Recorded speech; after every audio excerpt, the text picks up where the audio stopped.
नमस्कार स्वामी भक्तांनो, सर्वात आधी सर्वांना श्री स्वामी समर्थ, श्री गुरुदेव दत्त। तुमच्या ज्या काही चांगल्या इच्छा असतील त्या लवकरात लवकर पूर्ण होत अशी मी स्वामींच्या चरणी प्रार्थना करून या व्हिडिओला सुरुवात करते। तर 19 ऑगस्ट 2024 रोजी रक्षाबंधन आहे आणि रक्षाबंधनच्या दिवशी भाऊ बहिणीच्या पवित्र नात्याचा सण असतो आणि तो आपल्याला 19 तारखेला सर्वांनी मिळून साजरा करायचा आहे। आणि त्यासाठी आपल्या भावाच्या रक्षणासाठी आणि आपल्या भावाच्या प्रगतीसाठी, आर्थिक उन्नतीसाठी आपल्याला एक उपाय करायचा आहे। त्यासाठी आपल्याला ओवाळणीच्या ताटामध्ये एक वस्तू अशी ठेवायची आहे जेणेकरून आपल्या भावाची आर्थिक प्रगती होईल, त्याचा उन्नतीचा मार्ग मोकळा होईल, त्याच्यावरती जे काही इडापिडा शत्रू असतील किंवा जे काही करणीबाधा वगैरे झाली असेल तर ती सुद्धा या उपायाने दूर होईल। त्याचप्रमाणे आपल्या भावाचा जो काही त्रास आहे आणि त्याच्या प्रगतीच्या मार्गामध्ये जे काही अडथळे येत आहेत ते सुद्धा या उपायाने कमी होणार आहेत। आणि हे अनोखं रक्षाबंधन आपल्याला यावर्षी म्हणजेच 19 ऑगस्टला करायचं आहे। आणि त्यामध्ये तुमचा भाऊ जर लहान असेल तर लहान भाऊ जर किरकिर करत असेल, चिडचिड करत असेल किंवा हट्टीपणा अशा गोष्टी करत असेल, अभ्यासामध्ये मन लागत नसेल तर त्यासाठी सुद्धा हा उपाय अतिशय महत्त्वाचा आहे। आणि भाऊ तुमचा जर मोठा असेल तर त्यासाठी सुद्धा प्रगतीसाठी तुम्ही हा उपाय करू शकता। तर त्यासाठी आपण ओवाळणीच्या वेळेला भावाला जेव्हा आपण ओवाळणीसाठी पाटावरती बसवतो त्यावेळेला ओवाळणीच्या ताटामध्ये आपल्याला 27 मिरी घ्यायच्या आहेत। म्हणजेच मसाल्याच्या पदार्थामधील 27 काळी मिरी हे आपल्याला घ्यायचे आहेत।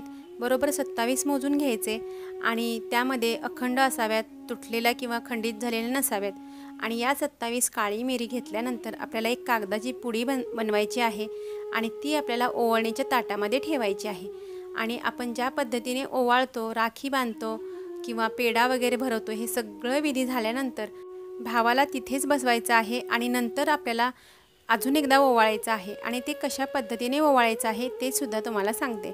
तर आपण सरळ पद्धतीने जेव्हा ताट फिरवतो ओवाळणी करताना रेग्युलर, तर तशा पद्धतीने न फिरवता घड्याळाचे जे काटे असतात त्याच्या उलट्या साईडून म्हणजे उलट्या बाजूने आपल्याला फिरवायचं आहे। तर अशा पद्धतीने आपल्याला उलट्या बाजूने फिरवून ताट 3 वेळा, 5 वेळा किंवा 7 वेळा सुद्धा तुम्ही फिरवू शकता। असं भावाच्या अंगावरून ओवाळून घ्यायचं आहे।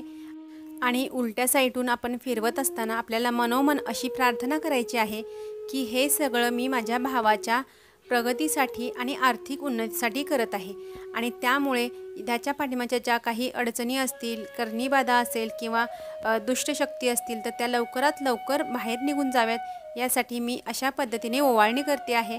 आणि यामध्ये माझ्या भावाचं सगळं चांगलं होऊ दे, कल्याण होऊ दे अशी मनोमन प्रार्थना करायची आहे। आणि त्याचबरोबर जी 27 मिऱ्यांची आपण पुडी तयार करून ताटामध्ये ठेवलेली होती ओवाळणीच्या, ती आपण उचलायची आहे आणि घरातून बाहेर पडायचं आहे। घरातून बाहेर आल्यानंतर बाहेर लांब कुठेतरी टाकून द्यायची आहे। म्हणजे 4 रस्ता किंवा ज्या ठिकाणी वाहनांची रहदारी असते, जिथे सतत वाहनं येत जा करत असतात, तर त्या ठिकाणी आपल्याला ही कागदाची पुडी टाकायची आहे। ही मिरी जास्तीत जास्त वाहनांच्या चाकाखाली चिरडली गेली पाहिजे अशा पद्धतीने आपल्याला ती त्या ठिकाणी टाकायची आहे। आणि जेवढी ही मिरी जास्तीत जास्त चाकाखाली गाडीच्या चिरडली जाणार तेवढी तुमच्या भावाची पाठीमागची जी काही अडचणी असतील किंवा आर्थिक समस्या असतील किंवा करणीबाधा किंवा जे काही प्रगतीमध्ये अडथळे येत असतील ते सगळे हळूहळू कमी होणार, जास्तीत जास्त त्याला लाभ होणार।